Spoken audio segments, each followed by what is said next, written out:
नमस्कार दोस्तों, शिक्षा प्लस में आप सभी का स्वागत है। मेरा नाम है अंजना और आज हम यहाँ पर अपनी पाठ्यपुस्तक क्लास 10th की एनसीईआरटी की जो क्षितिज भाग 2 है, उसका अध्याय 3 आत्मकथ जो कि जयशंकर प्रसाद जी द्वारा लिखी गई है, उसके बारे में पढ़ने वाले हैं। यहाँ पे जो कविता है, कविता क्या है अर्थात जो जयशंकर प्रसाद जी हैं, उनके दोस्त उनसे कहते हैं कि आप अपने बारे में आत्मकथ लिखिए। आप जानते हैं कि संसार में बहुत सारे लोगों की आत्मकथाएं लिखी गई, मतलब वो खुद अपनी प्रसन्नता के साथ अपनी आत्मकथाएं लिखवाते हैं। लेकिन जब उनके दोस्तों ने बहुत ज्यादा आग्रह किया जयशंकर प्रसाद जी से, तो वो कहते हैं कि मेरे पास ऐसी कोई बड़ी उपलब्धि नहीं है जिसके बारे में मैं अपनी कहानी लिखूं। ऐसा कुछ भी मेरे पूरे जीवन में ऐसा नहीं है जो बताने लायक। इतने बड़े साहित्यकार होने के बाद भी वो ऐसा कहते हैं कि इतनी बड़ी मेरी कोई उपलब्धि नहीं रही है जिसके बारे में मैं अपनी आत्मकथा लिखकर इस बारे में बात करूं। तो इस कविता के माध्यम से वो क्यों नहीं इस आत्मकथा को लिखना चाहते हैं, वो ये बताते हैं। तो चलिए हम अपनी पंक्तियों से शुरुआत करते हैं। पहले हम इनके जीवन परिचय के बारे में बात कर लेते हैं। ये हैं आपके जयशंकर प्रसाद जी। इनका जन्म 1889 में हुआ और ये 1937 तक रहे। ठीक है, जयशंकर प्रसाद जी का जन्म कब हुआ? तो 30 जनवरी 1889 को वाराणसी में हुआ था। वे हिंदी साहित्य के प्रसिद्ध कविकार भी थे और नाटककार। इन्होंने बहुत सारे नाटक लिखी, कहानियां लिखी और कविताएं भी लिखी और उपन्यासकार भी थे। वे हिंदी साहित्य के छायावाद युग के 4 प्रमुख स्तंभों में से एक माने जाते हैं। अब छायावाद कवि, जो छायावाद प्रकृति के जो कवि होते हैं वो कैसे होते हैं, मतलब छायावाद का अर्थ क्या है कि वो प्रकृति को आधार मानते हुए, अपने दिल की जो बातें होती हैं उनको आधार मानते हुए वो कविताएं लिखते हैं। तो ये छायावाद प्रकृति के कवि थे। स्तंभों में से एक माने जाते हैं। उनके पिता का नाम क्या था? तो देवी प्रसाद साहू था और बचपन से ही उन्हें हिंदी, संस्कृत और भारतीय संस्कृत में विशेष रुचि थी। अब उनके साहित्यिक विशेषताएं क्या क्या थी देख लेते हैं। जयशंकर प्रसाद जी की रचनाओं में देश प्रेम, प्रकृति चित्रण, मानवता, करुणा और आध्यात्मिकता का भी सुंदर वर्णन मिलता है। उनकी भाषा कैसी है? तो सरल है, मधुर है और भावपूर्ण है। उन्होंने अपनी कविताओं में प्रकृति और मानवीय भावनाओं को अत्यंत सुंदर तरीके से उसका वर्णन किया हुआ है या प्रस्तुत किया हुआ है। उनकी कौन कौन सी रचनाएं हैं? तो पहली बात मैंने अभी बताया कि काव्य भी उन्होंने लिखे हैं, बहुत सारे नाटक लिखे हैं, बहुत सारी कहानियां भी लिखी हैं। तो कुछ प्रमुख यहाँ पे काव्य, नाटक और कहानियां दी गई हैं। काव्य ग्रंथ में कौन कौन सी है? उनकी कामायनी हो गई, आंसू, झरना और लहर। नाटक जो कि ये प्रसिद्ध है, इनके नाटक चंद्रगुप्त, ध्रुव स्वामिनी, स्कंदगुप्त, ये बहुत ही फेमस हुआ। इनका जो स्कंदगुप्त जो नाटक था इन्होंने लिखा, वो बहुत ही ज्यादा फेमस हुआ। और उसके बाद उनके जो मित्र कहते हैं कि आप बहुत अच्छा लिखते हैं, क्यों ना आप अपनी आत्मकथा के बारे में बताएं। बहुत सारे साहित्यकारों ने अपनी आत्मकथाओं का वर्णन किया है, लिखा है। आप क्यों ना आप भी अपनी आत्मकथा के बारे में लिखिए, ऐसा उनके दोस्त उनसे कहते हैं। कहानियां कहानियां कौन कौन सी लिखी हैं? तो आकाशदीप और पुरस्कार। जयशंकर प्रसाद जी हिंदी साहित्य के महान साहित्यकारों में से एक गिने जाते हैं। मतलब वो इतने बड़े साहित्यकार थे, इतने बड़े लेखक थे, रचयिता थे, उसके बाद भी वो कहते हैं कि मेरे जीवन में बहुत बड़ी कोई उपलब्धि नहीं है। अर्थात इससे जान पड़ता है कि वो एक बहुत ही साधारण और सिंपल इंसान थे। उनका व्यक्तित्व कैसा था? एकदम साधारण था। उन्होंने हिंदी साहित्य को नई दिशा प्रदान की। उनकी रचनाएं आज भी विद्यार्थियों और साहित्य प्रेमियों को प्रेरित करती हैं। निधन उनका कब हुआ? तो उनका निधन 15 नवंबर 1937 को हुआ, लेकिन उनकी रचनाएं आज भी साहित्य जगत में अमर हैं। अब हम चलते हैं अपनी पंक्तियों की ओर। इस कविता का नाम है आत्मकथ, जो कि हमारे जयशंकर प्रसाद जी द्वारा लिखी गई है। इस पूरी कविता में वो बताते हैं कि वो अपनी आत्मकथा को क्यों नहीं लिखना चाहते हैं। तो इस पूरी कविता में यही बात बताई गई है कि वो अपनी जो आत्मकथा है वो क्यों नहीं लिखना चाहते हैं। ठीक है, पहली पंक्ति है आपकी कि मधु पे गुनगुनाकर कह जाता है कौन कहानी यह अपनी। हर लाइन का यहाँ पे अपना अपना अर्थ है। ठीक है, मधुप गुनगुनाकर, मधुप का अर्थात यहाँ पे क्या है? भौरे से। मधुप का अर्थ क्या होता है? भौरा।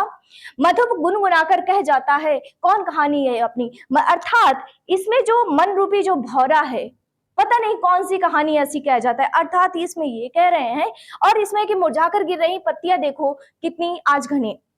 मेरा जो मन रूपी भौरा है पुरानी यादों के बगीचों में वो टहल रहा है, कुछ गुनगुना रहा है।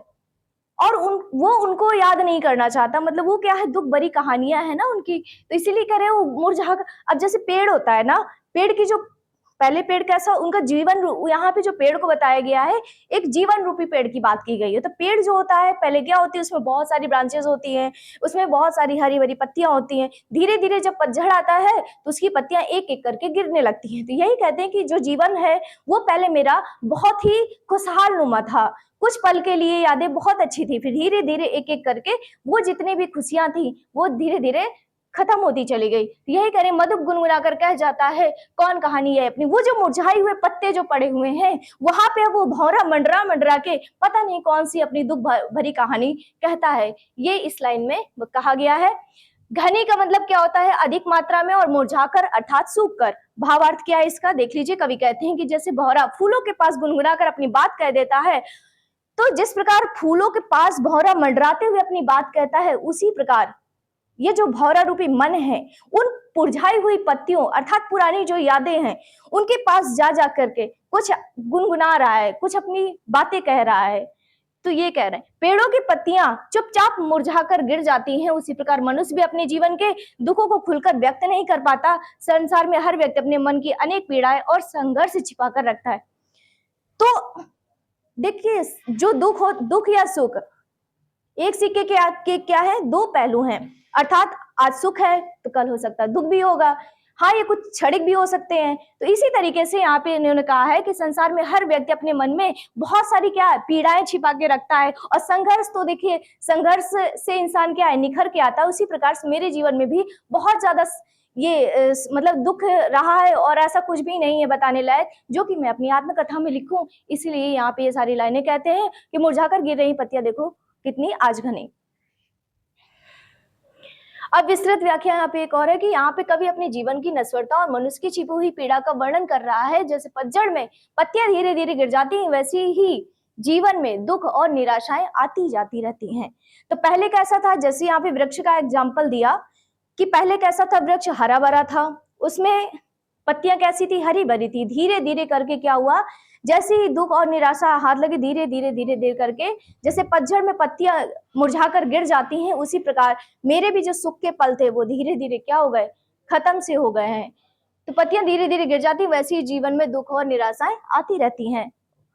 अब देखिए एग्जाम्पल भी एक डाल दिया कि कई विद्यार्थी बाहर से कैसे दिखाई देते, समान दिखाई देते हैं, लेकिन उनके मन में भी कभी परीक्षा का डर या किसी और चीज का भी डर हो सकता है, और उन्हें असफलता की, जैसे आप ही हैं, बोर्ड एग्जाम की टेंशन लगी रहेगी, है ना। तो इसी तरीके लेकिन उनके मन में परीक्षा या भविष्य या असफलता की चिंता छिपी रहती है। इस प्रकार कवि के मन में भी चल रहा है। अगली लाइन है कि इस गंभीर अनंत नीलिमा में असंख्य जीवन इतिहास।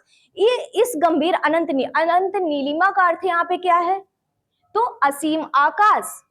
अनंत नीलिमा का अर्थ क्या है, असीम आकाश। उपहास का अर्थ होता है मजाक और व्यंग मलिन तानों से भरा हुआ। इस गंभीर अनंत नीलिमा में असंख्य जीवन इतिहास, इस असीम जो ब्रह्मांड या आसमान के नीचे बहुत सारे सैकड़ों या मतलब बहुत सारे अनंत इतिहासकार हुए, उन्होंने अपनी जीवन गाथाएं अर्थात इतिहास को लिखा।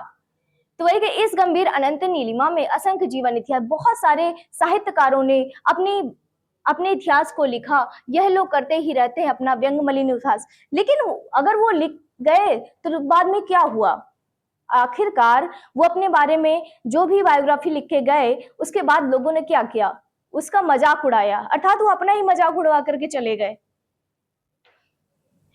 कवि कहते हैं कि इस विशाल संसार में अनगिनत लोगों की जीवन कथाएं भरी पड़ी हैं। हर व्यक्ति अपने जीवन में क्या करता है, संघर्ष करता है, लेकिन जो लोग होते हैं वो क्या करते हैं, दूसरों को समझने के बजाय उनका मजाक उड़ाने लगते हैं। जैसे मान लीजिए आपके ही दोस्त ने अगर आपकी किसी बात को जान लिया, आपके सामने तो बहुत अच्छे से बात की, लेकिन बाद में क्या हुआ, उसी बात को लेके आपका मजाक उड़ाने लगते हैं। तो ऐसे बहुत सारे लोग होते हैं लाइफ में। तो वही चीज कह रहे हैं कि अपने जीवन में संघर्ष करता है, लेकिन लोग क्या करते हैं, दूसरों की पीड़ा को समझने के बजाय क्या करते हैं, उनका मजाक बनाने लगते हैं। कवि समाज की उस प्रवृत्ति को दिखाते हैं कि जहां लोग किसी की असफलता या दुख देखकर सहानुभूति देने के बजाय उनका उपहास करते हैं। वही बात है। अब यहाँ पे जैसे सोशल मीडिया पर आपने देखा होगा कि क्या होता है कि जैसे आपने किसी पोस्ट को पढ़ा, वहां पे देखा कि किसी की कमजोरी कुछ आपको दिख गई, उस पर भी आप एक कोई विषय बना के उस पर ही मजाक बनाते चले जा रहे हैं, है ना। तो आप ये चीजें तो आप देख ही रहे हैं डेली।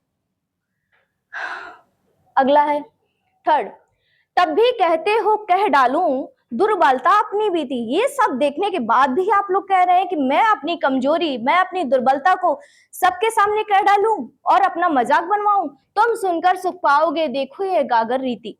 गागर रीति का अर्थ है खाली घड़ा या भावनाहीन मन। तो गागर रीति का अर्थ क्या हो गया? खाली घड़ा। अर्थात कवि कहते हैं कि कह डालूं, इतना सब चीजें देखने के बाद भी तुमको ऐसा लगता है कि क्या मैं अपनी सारी ये दुर्बलताएं, अपनी कमजोरियां भी सबके सामने कह डालूं? तुम सुनकर सुख पाओगे, तुम भी क्या इस चीज को सुनकर के तुम्हें भी बहुत अच्छा लगेगा? क्या तुम इस चीज से खुश होगे? यह गागर, मेरी जो कहानी है, मेरी जो जिंदगी है, वो एकदम खाली है, खाली घड़े के समान है। कैसी है? खाली घड़े के समान है। इसमें कुछ भी ऐसा नहीं है, कोई भी बड़ी उपलब्धि नहीं है जिसके बारे में मैं इस आत्मकथा में अपना वर्णन करूं। इसीलिए मैं इस आत्मकथा को नहीं लिखना चाहता हूं। दुर्बलता का अर्थ होता है यहाँ पे कमजोरी। कवि कहते हैं कि लोग उनसे उनकी जीवन कथा सुनाने के लिए कहते हैं, लेकिन उन्हें लगता है कि लोग केवल मनोरंजन प्राप्त करेंगे, वे उनके वास्तविक दुख को महसूस नहीं कर पाएंगे। और सही बात है, जब कोई आपकी कमजोरी को पकड़ लेता है तो वो क्या करता है? मजाक ही बनाता है। तो कवि, क्या आपको लगता है कि कवि अपनी आत्मकथा न लिखकर सही कर रहे हैं? मुझे कमेंट बॉक्स में जरूर बताएं। विस्तृत व्याख्या देखिए यहाँ पे, कवि का मन दुखों से थक चुका है। कवि सच में बहुत ज्यादा एकदम थक चुके हैं। वो कहते हैं ना कि बाल की खाल निकालना, या बहुत ज्यादा पुरानी चीजों में वो वहां नहीं जाना चाहते। जो चीज हो गई सो हो गई, वो उनको याद नहीं करना चाहते। बहुत ज्यादा उनके सुख के पल नहीं थे, या बहुत अच्छी यादें जो थोड़ी बहुत थी बस वही है, उसी के सारे उनकी जिंदगी चल रही है। तो कवि का मन दुखों से थक चुका है। उन्हें डर है कि उनकी आत्मकथा लोगों के लिए केवल एक कहानी बनकर रह जाएगी। कई लोग किसी की संघर्ष भरी कहानी सुनकर प्रेरणा तो लेते हैं, उनके वास्तविक दर्द को नहीं समझ पाते। मतलब मैं कहानी अपनी लिख दूंगा, ठीक है, लोग उससे क्या लेंगे? प्रेरणा भी ले लेंगे, लेकिन मेरे वास्तविक मर्म को नहीं समझ पाएंगे। कौन कह रहा है? कवि कह रहे हैं अपनी कविता के माध्यम से। अगली पंक्ति है कि किंतु कहीं ऐसा ना हो कि तुम ही खाली करने वाले, अपने को समझो मेरा रस ले अपनी भरने वाले। कहीं ऐसा ना हो जाए, कभी डरते हैं इस बात से कि कहीं ऐसा ना हो जाए कि लोग उनकी भावना और अनुभवों का उपयोग केवल अपने मनोरंजन के लिए करें। मतलब मैं अपनी आत्मकथा लिखूं, उसमें आत्मकथा होगी तो उसमें सारी चीजें होंगी। तो कहते हैं कि मुझे इस बात का डर है कि जो मेरी भावनाएं हैं उसको लेकर के कोई मेरा मजाक ना बनाए। तो किंतु कहीं ऐसा ना हो कि तुम ही खाली करने वाले, अपने को समझो मेरा रस ले अपने भरने वाले। कि जब मैं आत्मकथा लिखूं तो उसका रीजन ऐसा ना तुमको पढ़ने के बाद लगे कि इस दुख का कारण तुम खुद थे। ये कहना चाहते हैं मेरा रस ले अपने समझ, और मेरी जो आत्मकथा से जो मेरी कमजोरी झलकेगी उससे तुम उसका आनंद उठाओ। मैं अपनी दुर्बलता को प्रदर्शित नहीं करना चाहता, मैं अपने अकेलेपन को किसी को नहीं दिखाना चाहता। जो भी वो मेरे पल थे वो मेरे थे, मैं उसे जग जाहिर नहीं करना चाहता, ये कहते हैं। तो कवि को डर है कि कहीं लोग उनकी भावनाओं को और अनुभवों का उपयोग केवल अपने मनोरंजन या स्वार्थ के लिए न करें। कवि अपनी निजी पीड़ा को लोगों के सामने प्रकट करने में संकोच कर रहे हैं, क्योंकि उन्हें समाज की संवेदनहीनता पर भरोसा नहीं है। ठीक है। अब यहाँ पे जैसे कई बार क्या होता है कि लोग किसी की निजी बातें सुनकर उन्हें दूसरों में फैलाते हैं और उनका मजाक बनाते हैं। तो कुछ उनकी पर्सनल चीजें हैं, आपसी बातें हैं, तो वो क्यों जग जाहिर करें? तो इसलिए वो भी इस चीज को उचित नहीं समझते हैं कि मेरी जो भी बातें हैं, मेरी जो भी मैंने फील किया हुआ है, वो मैं क्यों जग जाहिर करूं। यह विडंबना अरी सरलता तेरी हंसी उड़ाऊं मैं, भूले अपनी या प्रवंचना औरों की दिखलाऊं मैं। तो यहाँ कहते हैं कवि कि कवि यह विडंबना अरे सरलता तेरी हंसी उड़ाऊं मैं। अगर कवि सोचते हैं कि यदि वे अपनी आत्मकथा सुनाते हैं तो अपनी बहुत सारी कमजोरियां क्या होगा दूसरों के सामने आ जाएंगी। तो अपनी कमजोरियां नहीं दूसरों के सामने लाना चाहते हैं, बोले अपनी प्रवंचना और औरों की दिखलाऊं मैं। अर्थात यहाँ पे कवि कहते हैं कि अपनी सरलता और भावुकता को सबके सामने प्रकट नहीं करना चाहता हूं, वो अपने पुराने घावों को फिर से कुरेद कर सबके सामने नहीं लाना चाहते हैं। तो उनकी यादें कैसी हैं, बहुत दुख भरी हैं। तो उन दुख भरी यादों को कवि याद नहीं करना चाहते हैं। यहाँ पे विडंबना का अर्थ क्या है, दुखद स्थिति। प्रवंचना का अर्थ है धोखा। तो ये इसकी वर्ड मीनिंग याद रखिएगा, प्रवंचना का अर्थ क्या होता है, धोखा। तो कवि सोचते हैं कि यदि वे अपनी आत्मकथा सभी को सुनाते हैं तो वे अपनी कमजोरियों और दूसरों के सामने धोखे भी बताने पड़ेंगे। तो जब वो अपने बारे में लिखेंगे तो अपनी कमजोरियों के बारे में भी बताएंगे, उनको किस किस प्रकार से लोगों ने धोखा दिया तो वो सब भी बताएंगे। तो वो जग जाहिर नहीं करना चाहते। कवि अपनी सरलता और भावुकता को सबके सामने प्रकट नहीं करना चाहते हैं, वे अपने पुराने घावों को फिर से नहीं कुरेदना चाहते हैं। जैसे कई लोग अपने जीवन में विश्वासघात सहते हैं लेकिन उसे बार बार याद नहीं करना चाहते हैं। जीवन में कुछ पल ऐसे होते हैं कि हम उनको याद नहीं करना चाहते हैं। शायद आप सबके साथ भी कभी ना कभी तो हुआ ही होगा कि हम कुछ पल ऐसे होते हैं जिसके बारे में हम सोचते हैं कि चलो जाने दो, उसके बारे में बात ना ही करो तो अच्छा है। अब अगली लाइन यहाँ पे है, उज्जवल गाथा कैसे गाऊं मधुर चांदनी रातों की, अरे खिलखिलाकर हंसते होने वाली उन बातों की। अब कवि जिनसे प्रेम करते थे, उनकी पत्नी भी हो सकती है या उनकी प्रेयसी, यहाँ पे ऐसा कोई मेंशन नहीं किया गया है लेकिन कहा जाता है कि उनकी पत्नी थी और उसके बाद उनकी मृत्यु हो जाती है। तो शायद उसी की तर्ज पे मतलब उन्हीं को कहीं ना कहीं मेंशन कर रहे हैं यहाँ पे कि उज्जवल गाथा कैसे गाऊं मधुर चांदनी रातों की। उनके जो कुछ पल हैं उनके साथ बिताए हुए, तो उसकी बात कर रहे हैं कि वो जो कहानियां हैं जो मैंने उनके साथ कुछ पल बिताए हैं, वो जो मतलब चांदनी रात का अर्थ है यहाँ पे, जैसे रात में क्या होती है मधुर चांदनी, मतलब मीठे पल जो उनके साथ उन्होंने बिताए, अरे खिलखिलाकर हंसते होने वाली उन बातों की।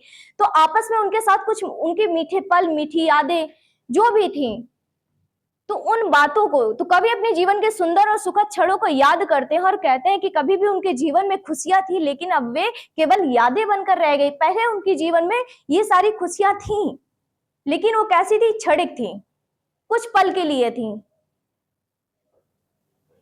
लेकिन अब क्या है, अब वो सिर्फ यादें बनकर रह गई हैं। उज्जवल गाथा का अर्थ है यहाँ पे सुंदर कहानी, मधुर का अर्थ है सुखद।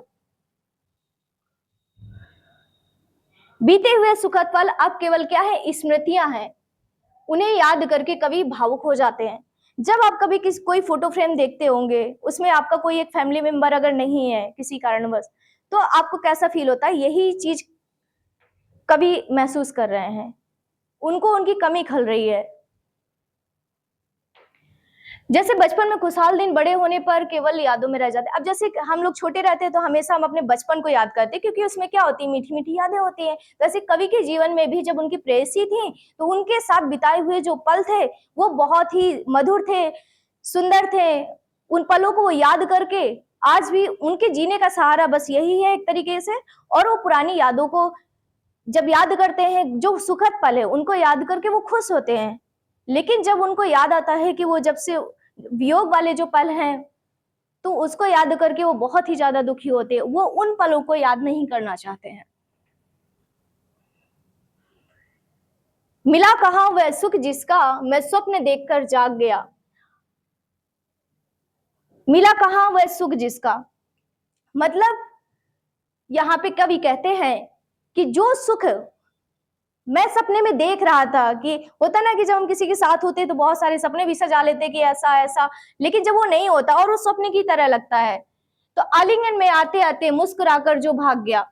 तो कवि कहते हैं कि उन्होंने जीवन में सुख और प्रेम का सपना देखा था कि मैं उस व्यक्ति के साथ रहूंगा, हम ये करेंगे वो करेंगे, उनकी पर्सनल लाइफ है जो भी उन्होंने सोचा होगा। तो वही बात कह रहे हैं कि मिला कहां वह सुख जिसका मैं स्वप्न देखकर जाग गया, आलिंगन में आते आते मुस्कुराकर जो भाग गया। आलिंगन मतलब होता है गले लगाना, स्वप्न का अर्थ होता है सपना। तो उन्होंने उनके साथ जीवन भर साथ रहने के लिए जो स्वप्न देखा था, जो उन्होंने अपने सपने सजाए थे, वो बस वो एक क्या स्वप्न बनकर ही रह गया, वो कभी पूरा नहीं हो पाया। यहाँ कवि अपने अधूरे सपनों और असफल प्रेम की पीड़ा को क्या कर रहे हैं, व्यक्त कर रहे हैं कि वो जो हमने स्वप्न देखा था वो पूरा नहीं हो पाया, और उसी चीज को लेकर के वो क्या है, दुखी हैं। कई बार सफलता या खुशी हमारे बहुत करीब आकर भी हमसे दूर हो जाती है। तो ऐसा होता है कि कई बार हम सोचते हैं कि अरे अब तो मतलब हमारा या फिर आपके एग्जाम में ही देख लीजिए, आपको लगता है कि जैसे अब तो रिजल्ट अच्छा आया होगा, आपको लगता है कि आपने बहुत अच्छा परफॉर्म किया, लेकिन बाद में आपको पता चला कि 90% आपको लगता था कि आ जाएंगे और आपके आए 60%। तो आप उस चीज को लेके क्या करेंगे, आपको खुशी नहीं महसूस होगी। जिसके अरुण कपोलों की मतवाली की सुंदर छाया में, जिसके अरुण कपोलों की मतवाली सुंदर छाया में अनुरागनी उषा लेती थी सुहाग मधुमाया में। तो वो कहते हैं कि जो मेरी प्रेयसी थी, उनके जो गाल थे, मतलब कहते हैं कवि कि उनकी जो प्रेयसी थी बहुत सुंदर थी। तो उनके अरुण कपोलों की मतवाली सुंदर छाया में, अरुण कपोल का अर्थ होता है लाल गाल। तो उनके जो गाल थे वो बहुत एकदम लाल रेड कलर के थे, मतलब अर्थात वो बहुत सुंदर थी। अनुरागनी उषा लेती थी निज सुहाग मधुमाया। अनुरागनी का उषा का अर्थ है प्रेममयी भोर। तो सुबह जो होती थी वो बहुत ही सुंदर और सुहावनी होती थी। मधुमाया का अर्थ होता है प्रेमपूर्ण आकर्षण। तो जब सुबह भी उनके गालों से वो जो लालिमा थी वो भी उनसे चुराती थी। ये कौन कह रहा है, कवि अपनी लाइनों के माध्यम से बता रहे हैं। कवि अपनी प्रिय की सुंदरता का वर्णन करते हुए कहते हैं कि उनकी सुंदरता इतनी ज्यादा आकर्षक थी कि प्रकृति भी उनसे प्रभावित दिखाई देती थी। कवि ने अपनी प्रिय के सौंदर्य को प्रकृति से जोड़कर अत्यंत भावपूर्ण ढंग से क्या किया है, प्रस्तुत किया है। यहाँ पे जब सूर्योदय की लालिमा किसी सुंदर चेहरे की चमक जैसी प्रतीत होती है, तो उनके जो कहते हैं कि उनके जो गाल जो थे कैसे थे, लाल कलर से थे, लाल लाल से थे, और ऐसा लगता था जैसे भोर भी उनकी लालिमा को क्या कर रही है, चुरा रही है, उनके गालों से वो लालिमा ले रही है, ऐसा प्रतीत हो रहा है। उसकी स्मृति पाथेय बनी है थके पथिक की पंथ की, सीवन को उधेड़ कर देखोगे क्यों मेरी कथा की। पाथेय का अर्थ क्या होता है, जब आप अनेक शब्दों के लिए एक शब्द पढ़ते हैं तो ये शब्द आता है। तो पाथेय का अर्थ होता है जब रास्ते में ले जाने वाली जो भोजन होता है, सामग्री होता है। पहले के लोग क्या करते थे, पहले इतने संसाधन नहीं थे, गाड़ियां नहीं चलती थी, ट्रेन नहीं था, बैलगाड़ी से लोग सफर करते। तो उस समय क्या करते थे लोग, सत्तू, या जब लंबा सफर करते थे तो गर्मियों के टाइम ही मान लीजिए अगर वो सफर कर रहे हैं तो कभी सत्तू हुआ या कुछ अच्छी चीजें अपना बांध लेते थे, जहां पे वो ठहरते थे तो उसका भोजन करते थे। तो उसको करते, वो जो रास्ते में सफर में ले जाने वाला जो खाने योग्य भोजन होता है वो पाथेय कहलाता है। उनकी स्मृति पाथेय बनी है थके पथिक की पंथ की।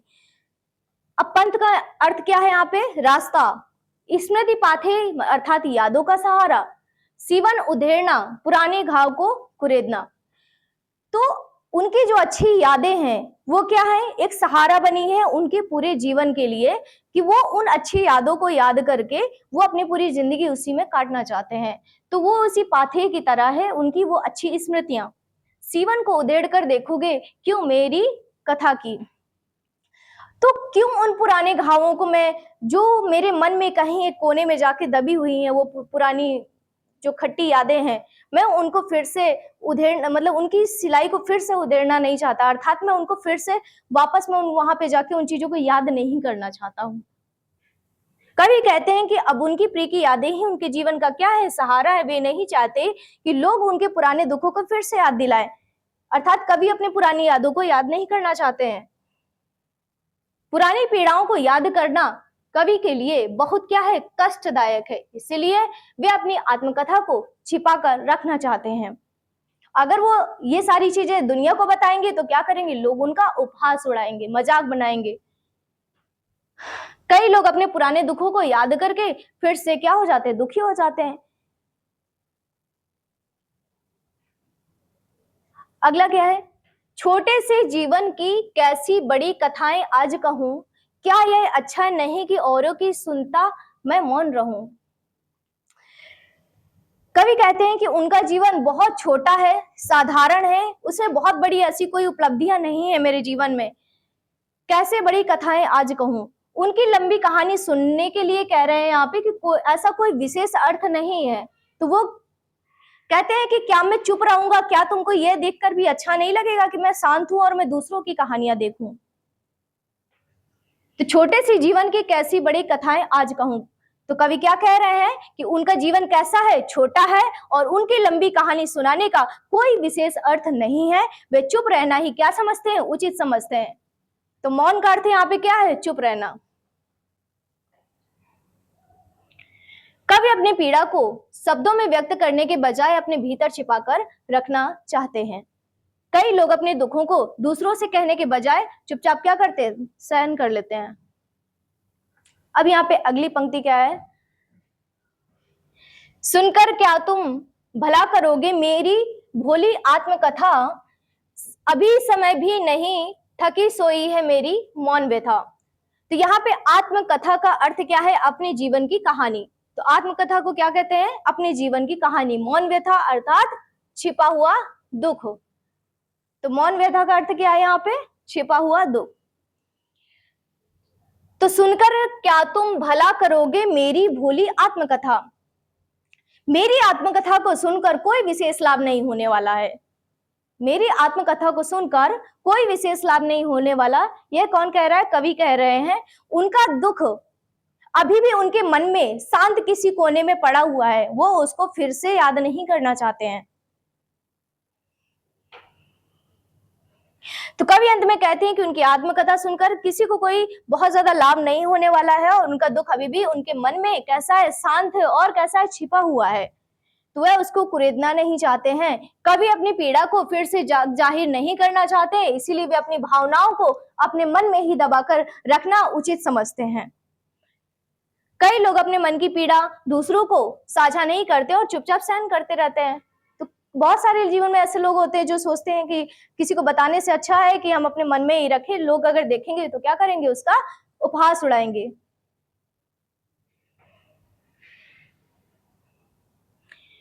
तो ये जो जयशंकर प्रसाद जी द्वारा रचित जो कविता थी, आत्मकथा, यहीं पे कंप्लीट होती है।